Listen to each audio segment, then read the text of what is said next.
A family kicked out of a car dealership. Next day they returned with a Rolls-Royce. Before we continue, please remember to like, share, and subscribe.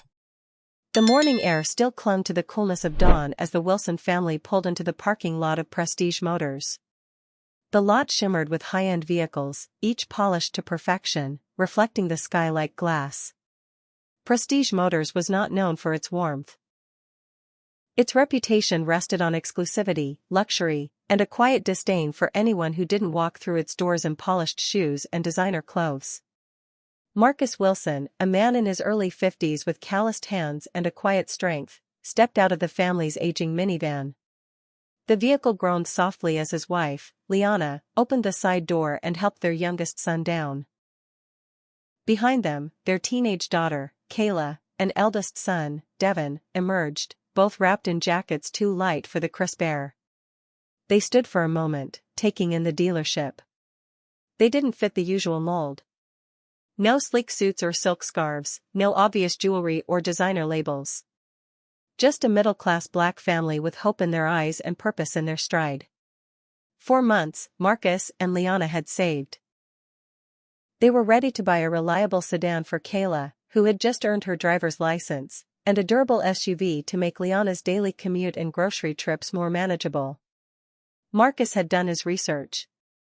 He knew cars, even if he didn't flaunt it. He had narrowed it down to the Infiniti QX80 and a sensible luxury sedan. His evenings were often spent comparing specs, reading reviews, and watching test drive videos. He knew every inch of both cars he wanted. He had worked for this moment not just financially, but mentally and emotionally. It was more than a purchase, it was a milestone. The family's journey hadn't been easy. Marcus had grown up in a small town, raised by a single mother who worked 2 jobs to keep the lights on.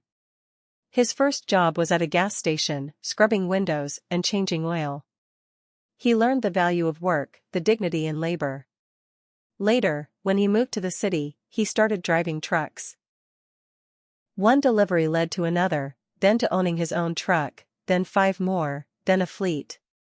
Slowly, with relentless hustle, he built a logistics company. He kept his life simple because he knew where he came from. He didn't wear wealth like armor, he wore it like a quiet truth. Liana, his wife, was his partner in every sense. She handled the books, negotiated deals when Marcus was on the road, and raised their 3 children with love and discipline. She was the reason Marcus kept pushing. Every truck bought, every warehouse leased, every deal closed was for the life he promised her they'd have. Now, standing in the lot of Prestige Motors, it felt like they were cashing in a small piece of that promise. As they walked into the showroom, optimism melted under the weight of cold, evaluating stares. Inside, conversations halted. Salespeople paused, their eyes scanning the Wilsons as though something had spilled onto the marble floor. Jason, a sharply dressed man with an artificial smile and a navy blazer too tight at the shoulders, approached them. "Can I help you?" His tone carried an unmistakable note of condescension. Marcus offered his hand. "Yes, I'm looking for an Infiniti QX80 and a sedan. Saw some listings on your website." Jason glanced at the handshake but didn't return it.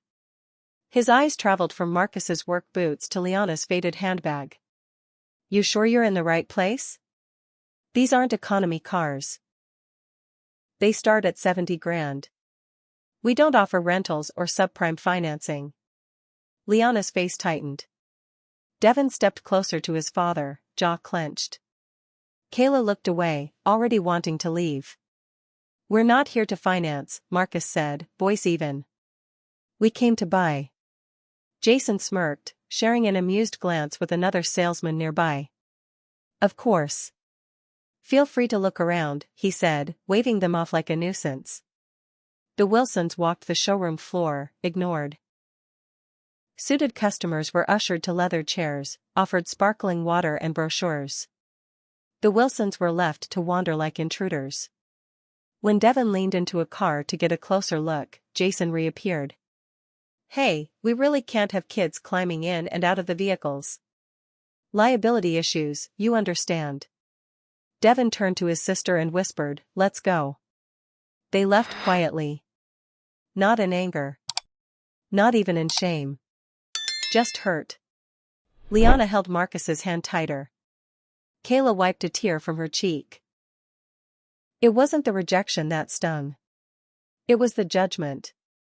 Back home, the family sat at the dining table in silence. The mood was somber, but under the surface, a fire was beginning to ignite. Marcus stood up, walked into his office, and made a phone call. Bring the Phantom to the house tomorrow. 7 sharp. The next morning, the sun rose with golden warmth. A black Rolls-Royce Phantom glided into their driveway.